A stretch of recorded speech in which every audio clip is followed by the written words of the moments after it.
को नाम दुकान वाले एपिसोड में दिखाया जाता है कि आस्था बहुत ज्यादा परेशान हो जाती है अदिति का पर्दाफाश करने की वजह से। वो कहती है मैं तुम्हारा पर्दाफाश जल्द ही कर दूंगी, लेकिन अदिति जवाब देती है मेरा पर्दाफाश तुम में से कोई नहीं कर सकता। मैं इस घर में सिर्फ लोगों की जिंदगी बर्बाद करने आई हूँ और बर्बाद करके ही जाऊंगी।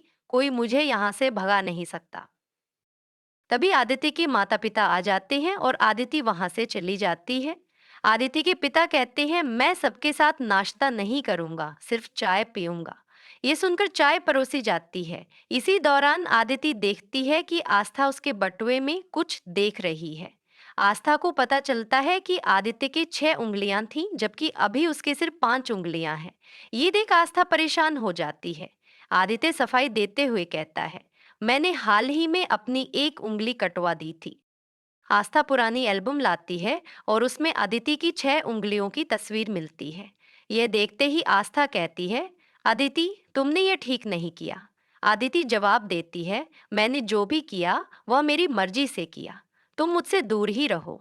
अगर तुमने कुछ बोलने की कोशिश की तो मैं तुम्हें जीने नहीं दूंगी। ये सुनकर आस्था और परेशान हो जाती है और कहती है अगर तुम सच बता दोगी तो मैं तुम्हें कुछ नहीं करूंगी। लेकिन अदिति हंसते हुए जवाब देती है मेरा पर्दाफाश कोई नहीं कर सकता, इसीलिए मेरा पीछा छोड़ दो। आस्था उसे पकड़कर कहती है तुम सच बता दो वरना मैं तुम्हें छोड़ूंगी नहीं। अदिति नाटक करते हुए कहती है तुम मुझसे इतनी नफरत क्यों करती हो? अगर मुझे जीने नहीं दोगी तो मैं जीऊंगी कैसे?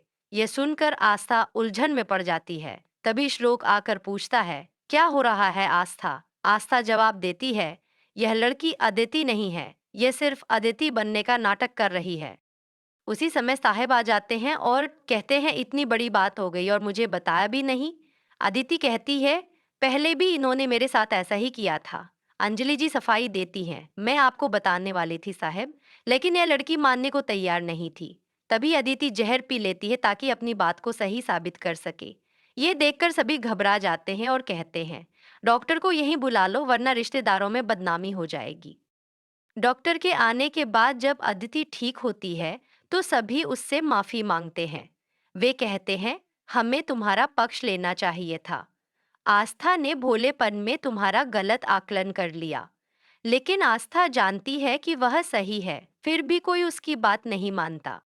श्लोक आस्था से कहता है तुम जल्दी से अदिति की जिंदगी से निकल जाओ, क्योंकि जब तक तुम रहोगी अदिति को परेशानी होती रहेगी।